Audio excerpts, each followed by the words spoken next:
మీరు టీడీపీ జగన్ అయినా ఎవరైనా గానీ మంచి అంటాం, చెడ్డ అంటాము. ఏదైనా గానీ మంచి చేసినామనే అంటారు. పాల వడ్డీలు పడినాయంటారు. పాల వడ్డీలు ఏమంటారు? అప్పుడు జగన్ ఒక గ్రూప్ లో ఉన్న ఆడలకే ఇచ్చా, మాకు ఇలేదని. ఇప్పుడు పాల వడ్డీ పడిందంటే ఎంత పడుతుంది? 3 లక్షలు ఉన్నా గానీ 20,000 పడింది.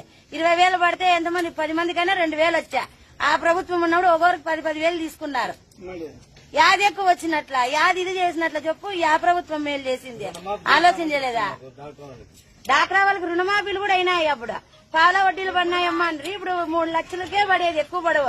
3 లక్షలకు గానీ 20,000 పడింది. 20,000 పడితే 10 మంది కన్నా 2,000 వచ్చేది. సొమ్ము తిన్నామన్నా, మేమేం సొమ్ము తిన్నామైంది? ఆయన డబ్బులు వచ్చింటే ఏమన్నా ఇంట్లో కూర్చొని ఒక 10 రోజులు తిన్నామా?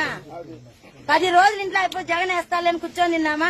కరువులో కరోనా టైంలో 1000 రూపాయలు ఇచ్చారు. మళ్ళీ మాది మరుసటి రోజు 1,200 కరెంటు బిల్లు వేసా. 200 వడ్డీ కట్టించుకుంటా. ఇంక మాకేమి ఇచ్చినాడు ఆయన? ఏం తిన్నాం చెప్పు? జగన్ సొమ్ము ఏం తిన్నాం మేము? ఎట్లా ఏం లేదన్నా, తెలుసా తెలుక అందరూ జనాలు బాగా వేసేసినారు. చిక్కగా అందరికి పెయింట్ పూసినాడు. ఇంకేదో అయిపోయి దిగితే ఎవరో వచ్చే వాళ్ళన్నా మాకు న్యాయం చెప్తే చాలు. నా పేరు దుర్గా అన్న.